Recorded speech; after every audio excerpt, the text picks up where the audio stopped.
And I welcome Professor Paul Halpern at the University of the Sciences, the author of a new book, Flashes of Creation, George Gamow, Fred Hoyle, and the Great Big Bang Debate of the 20th Century. Professor, a very good evening to you. Thank you for this. Let's get our two protagonists born. Georgy Antonovich Gamow, born Odessa, March of 1904. I find most ironic his father was a teacher. This was the time that there was much excitement in Russia because of the revolution, 1905, and then the 1917-1918 revolution. But his father, who was one of his father's students, and what did our hero, Georgy Antonovich Gamow, make of that fact? Good evening to you, Paul. Good evening. Thank you for having me on the show. Joe it's spelled Geo and pronounced Joe, Gamow. That he always went by the American nickname Joe, interestingly enough, or you could say George. His father was Anton Gamow, who was a very bright school teacher, and his student was Lev Bronstein, better known as Leon Trotsky, the Russian revolutionary, or future Russian revolutionary. And interestingly, the young Trotsky tried to institute a kind of coup in Anton's classroom. He thought that Anton was an unfair teacher and circulated a petition, and every student signed one letter of the petition to emphasize the fact that everybody was united against the teacher. And they circulated it to the headmaster of the school, but luckily for the Gamows, Anton was not fired, so the coup d'etat failed. This is the early part of the 20th century, and what we're talking about is revolution, but not revolution politically. Revolution in physics and cosmology. Gamow, our hero, is born now, and we leave him because his education will include the lucky step to go to the University of, one time, St. Petersburg, later Petrograd, later Leningrad, now again St. Petersburg, in Russia. We need to turn to Fred Hoyle, born 1915, 11 years younger, January, in West Yorkshire. His mother and father also significant in his life, especially my reading, Paul. His mother, a pianist, a very good pianist. What did the young explorer learn from his mother that he used later in life, Paul? Well, we'll find that our protagonists are very cinematic, and Hoyle loved the cinema, and that's because his mother had a job at the cinema for silent films. She would play the background music for the films. And these films would be sort of corny westerns or early love stories and so forth, kind of kitschy films. And instead of playing the kitschy music that went along with the films, she would play beautiful classical music. And at one point she was fired because they found out she was playing the wrong music. But then they realized that people were going to the cinema to hear her play the music, not to see the films. So she was reinstated. And young Fred used to sit in the audience and watch the subtitles of the films, and that's how he learned how to read. Wonderful to have these two stories because both men, Gamow and Hoyle, are storytellers. That's their genius to transfer their knowledge of physics and cosmology to a popular public at the same time to make it available to all of us to understand where we are in the 21st century with cosmology and physics. It all is connected. We now go to the education of Gamow. His father sells some of the family's silver. I always thought that was an apocryphal story, Paul, but here it is. To send the young Georgy, the young Joe, off to Petrograd University, where he's fortunate to have one of his inspirational teachers, Alexander Friedman. Who was he, Paul? So Friedman was a trained meteorologist, and he was very interested in mapping out high-altitude weather and went up in balloons to explore these measurements. But he also turned to cosmology because in 1915, the year that Fred Hoyle was born, coincidentally, that's when Albert Einstein released his general theory of relativity. And that had some solutions which were intended to describe the universe. And Friedman decided to take a crack at that, and he developed his own solutions of Einstein's theory of general relativity that expand, in some ways, ironically, like a balloon. So he imagined the universe blowing up like a balloon with all the dots. Let's say you painted dots on the side of the balloon, getting more and more separate over time. And in one of his models, the balloon keeps expanding forever. In another model, the balloon deflates. Now, unfortunately, Friedman came up with a theory in 1922, really enticed Gamow because Gamow took a course in general relativity with Friedman.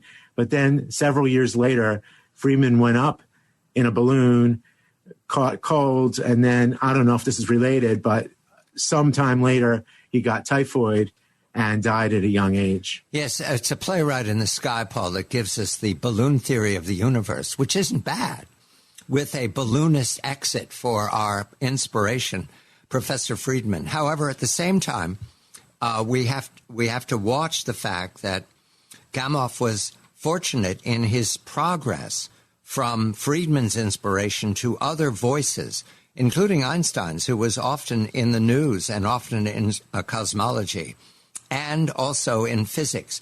Did Gamow make a decision at this point that he was going to pursue special relativity and general relativity? Did he find himself absorbed by that community? Well, when Gamow took Friedman's course, he wanted to pursue those fields. But then because of Friedman's death, he had to switch to quantum physics, which led him eventually to nuclear physics. And we're fortunate, science is fortunate, that Gamow switched fields briefly because he made major inroads in nuclear physics. He discovered the mathematical process of how alpha particles can decay, which is a radiative process. He understood how something called quantum tunneling can enable particles that are of opposite charge, like protons, to get together and overcome the energy barriers between them. And today we know that that's the fusion process that fuels the stars. And then his theory was also used to understand how to make particle colliders, accelerators that collide into fixed targets and later into moving targets. There are theories floating around in the air right now, and Gamow has our interlocutor with those theories. But I want to follow his adventures as a young Russian, a Russian revolutionary product, because by this time in the 1920s, Leningrad and Moscow are dominated by apparatchiks and commissars. And of course, with Lenin's death, we pass on to Stalin and the Central Committee. But that doesn't prevent Gamow from winning permission to go to the Niels Bohr, first to Göttingen for an exercise in wave function and a lot of discovery that gives him his PhD at Leningrad. But then he goes to Niels Bohr's Institute in Copenhagen. And you have a wonderful picture in your book of Niels Bohr's Institute in the snow. So I imagined Gamow traipsing through the light snow each day with his motorcycle. Did he ride his motorcycle in the snow? Because you make much of the fact that he was daring. I'm not sure if he would ride in the deep snow, but he rode his motorcycle everywhere. He loved his motorcycle and rode it all around Europe.